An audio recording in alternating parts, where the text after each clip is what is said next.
Şişan kaya aşına yanarsın, kara kaya senden ödündün alsın ya.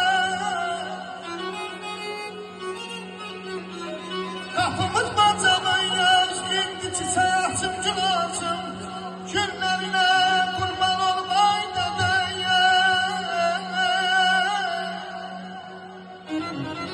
Dünyada keçenlərə rəhmət edirik, qalanlara can sağ edirik. Ata həsrətliyim, ata yanğılım. Bu dərdim, kədərim ötüşə bilmir. Vaxtında hər kəsə yetişən atam indi harama yetişə bilmir.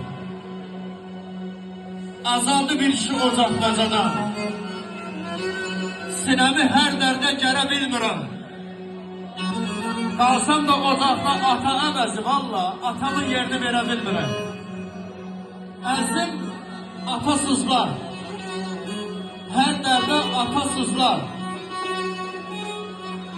Ay Rəbim, ay Elvin, atalar nə bilir, nə çəkir atasızlar, nə çəkir atasızlar. Şişan kaya aşına yanarsın ya. Kara kaya senden ödündün alsın. Ey kapımın bacaman yaz, indi çiçeği açım gül açım, günlerine kurban olmay dede ya.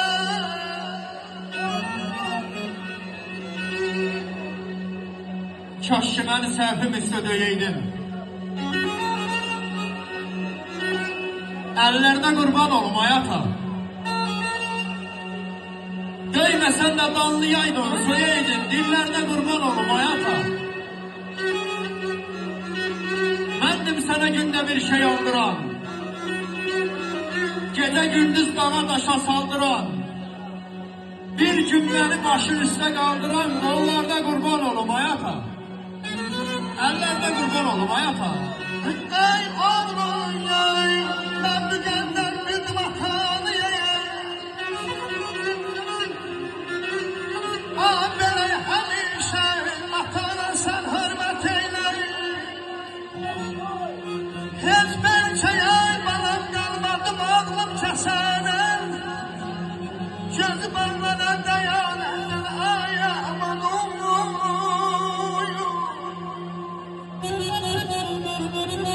Dünyada keçənlərə Allah'tan rəhmət edirik. Mən istərdim ki, Füzuli rayonumuzun dəyərli şairi olan Allah rəhmət etsin, Ələddin Qəmbərdən də deyim. Məkanı cənnət olsun, ailə üzvlərinə səbir versin. Naməhdən uzaq onlardan kənar, onlarda heç zaman olmurdu zülqar. Varıma yox demə, ay oğul yox varsa var, çalışı dostluğa düz olsan oğlum. Unutma, ay oğul unutma heç zaman nəsiyyətimi, şəxsin üzünə də qəbahətini.